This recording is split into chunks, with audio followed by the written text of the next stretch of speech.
So I have here a massive 22-inch portable monitor from Uperfect. It costs about $299. So is it a good or bad product? Let's find out.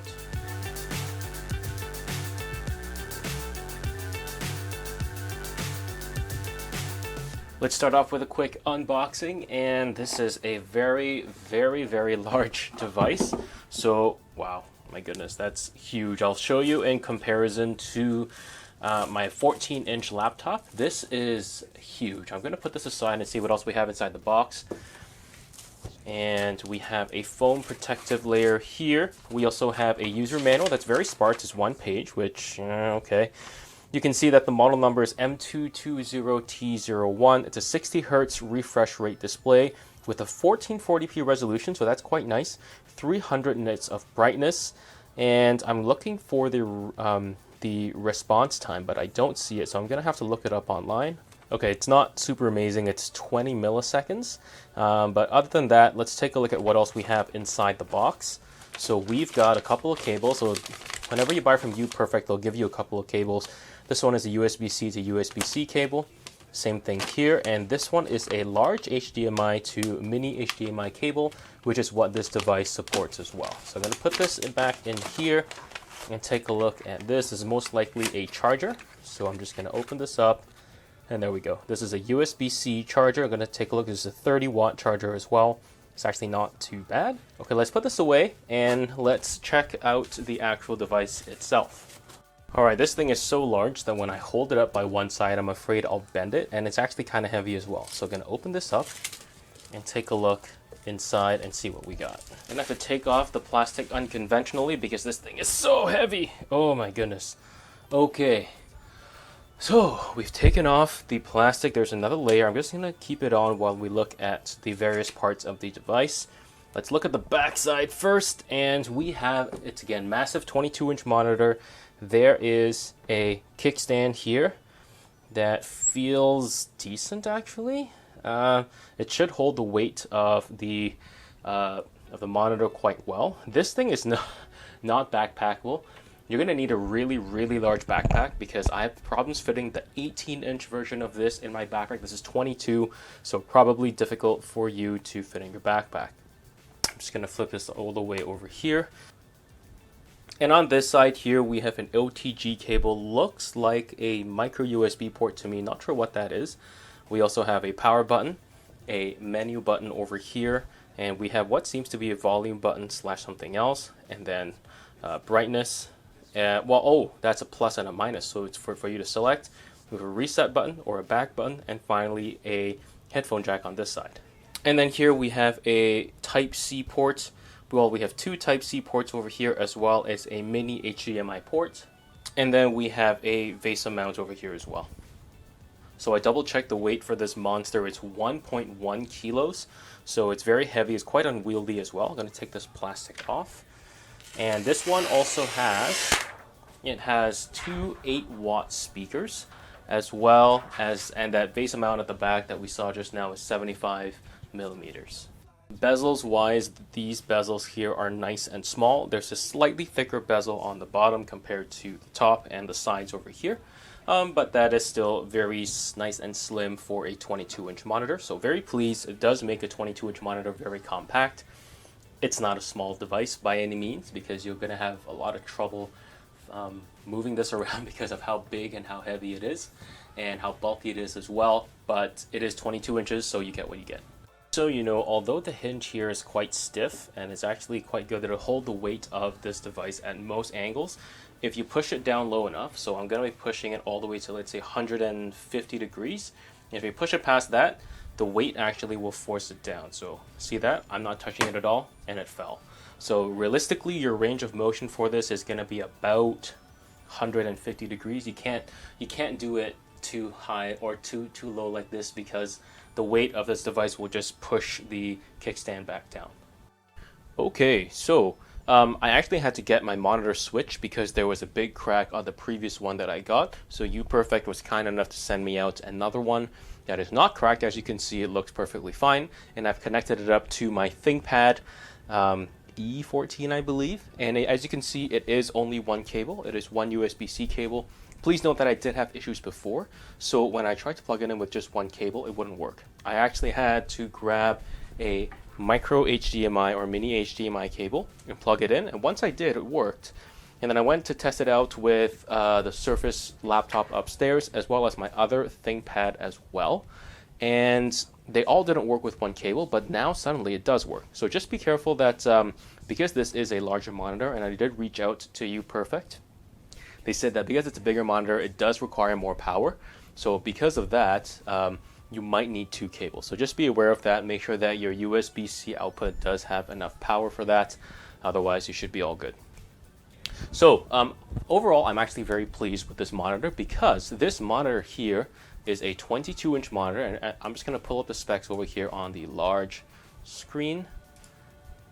And it's actually pretty awesome because it is a 22-inch monitor. It's only about $330, which is actually quite cheap, and I did do some research, and I was very impressed. So it does have a 2560 by 1440 resolution, which is quite high, as you can see on the screen. It also has a 60 hertz display. It says 100 hertz, but I wasn't able to figure out how to actually activate it. The response time, though, is not good. So if you want to use this for gaming, just beware. If you want to use it for highly responsive games like shooters and stuff like that, first-person shooters, you're going to get really bad response times. It's 20 milliseconds, which is really not very good. And there we go. Actually, you know what? No, my bad. It's not 100 hertz. That's the 18.5 inch, which I do have as well. The 22 inch is 60 hertz only. It does have a 178-degree viewing angle, and the viewing angle on this screen over here is actually a lot better than the 18.5 inch version. To be fair, this is more expensive as well. It's 300 nits of brightness, which I did test. It's about the same as this, which is almost exactly 310-ish. And then it says 100% of SRGB, although we'll have to test that out. So I'm just going to open this up, and we're going to play some 4K video, and we're going to check it out. Duplicate this on both screens here, and we'll be able to hopefully see the difference. So this is the traditional clip I like to use for video. Let's just double check that both of these are in 4K mode. They are both in 4K mode. As you can see, the one on the left looks very, very good because it is a 2K display. This panel that they're using is actually quite high quality. I'm quite pleased with it. You can even see that you're looking at my laptop here at a straight on angle, but you're looking at this from about a 25% angle, and it looks just as good. So I'm very pleased with the IPS display here. It's quite good. Just look at the colors on the frog, and then we're going to compare the whites on the bark over here to the whites on the bark over there. Much better. The higher resolution definitely has something to do with it. So very, very good. The resolution is good because it's a 2K display, 2560 by 1440. I also tested some high response clips, which I won't play because they're mostly soccer clips, and I'm going to get copyright striked. But in terms of the ghosting, there isn't a lot of ghosting, which is good. That being said, the response time is 20 milliseconds, so that is something you do have to be aware of. So let's take a look at the snake's color, the color of the snake's skin, and you can see that it's actually quite good. The colors on my display here, I made it super cool on purpose, but I do much prefer the color on this one over here. It's much more vibrant. It's much more saturated, but not overly saturated because I did turn off HDR mode. So while we continue going through the display, I'm just going to show you quickly what the menu looks like. And as you can see, the menu pops up at the bottom. It took me a little bit of time to figure out how to use the menu, but maybe I should have read the instruction. But here you can see it's the Type C, 2K at 60 hertz, and then the max resolution, etc. And then we can change the color effects such as the saturation, hue, and sharpness, which I've left. I played with it a little bit, and I left it after looking at it. Brightness is actually at 30%. So that is something that you probably have to lower if you want to use one cable. If you put the brightness up to 50, you'll need two cables for sure on this. So this is the volume interface here that you can choose to play with the volume. I will play a song after, but it's really not that good. So we'll deal with that later. But for now, we will continue going through here. You can also change the position of the menu, the transparency, and the menu time. You can change the temperature of the screen as well. as well as the source, the language, the aspect ratio, and finally Ultra HDR mode, which you should turn off. Eye protection, 3D sound, and FreeSync, which I have on, although I don't have a FreeSync capable GPU hooked up to this. But that's what you got for the menu over there.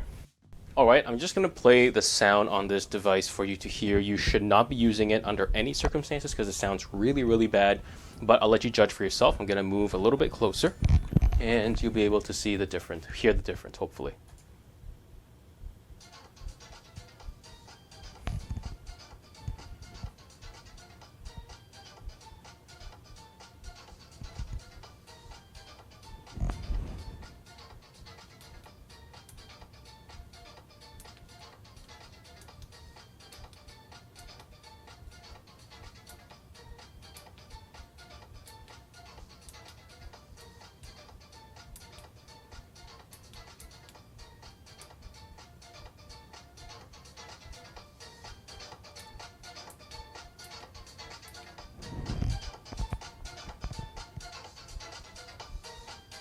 So that was max volume. I'm going to switch it over to my speakers on my ThinkPad, and you're going to hear how it sounds like.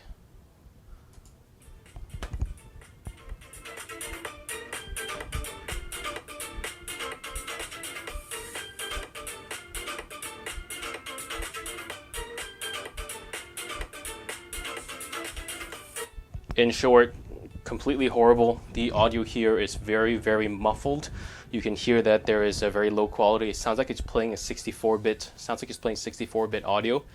There's no bass, there's no treble, there's no mid, there's no high, there's nothing. So just don't use the audio unless you really, really have to.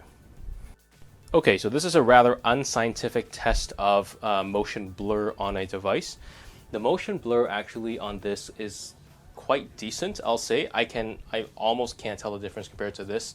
The screen on this is a little smaller, so it might seem like it's going faster, but it's not. But the motion blur is actually, you're gonna have to try really hard in order to tell, or you're gonna have to be a very high-end user if you're going to be able to tell if the motion blur is something that's going to affect you. Okay, so I have pulled up a 60 FPS 4K clip here from Street Fighter, and we're going to take a look at how the ghosting does and how it keeps up with motion blur, etc., etc. And so as we see right now, it looks decent. I can't really tell that it's subpar. It just is. So I wouldn't really worry too much about it. Let's just watch a little bit more of this and see how it does in the actual fight. So so far so good. It looks okay. Colors look really good because it's a 2K display and apparently 100% sRGB, but of course I doubt it is 100% because there is no way this screen would cost just $300 for that. Probably be something like $500-600. Yep, overall very good. So I'm pleased with this display. So I'll just give my closing thoughts. So this display is at $330, and I'm just going to pull that up on this screen over here. So it's a $330 display, $329 for this display. Comes with a stand because it's built in. Comes with a bunch of cables as well. I did some research. I can't find many other displays that have a 2K resolution and a 22-inch for around this price range. You're looking at maximum a 1080p display with a 22-inch for a 22-inch monitor for around this price. That being said, though, the other monitors that you get for this price are 75 to 144 hertz. But I personally would rather have a 2K display at 60 hertz than a 1080p display for this size at 75 or 144 hertz. So I think this is actually quite a good deal. So I encourage you guys to check this link out in the description below, and I'll see you guys in the next one. What's up is down, what's left is right. Chasing stars and hope.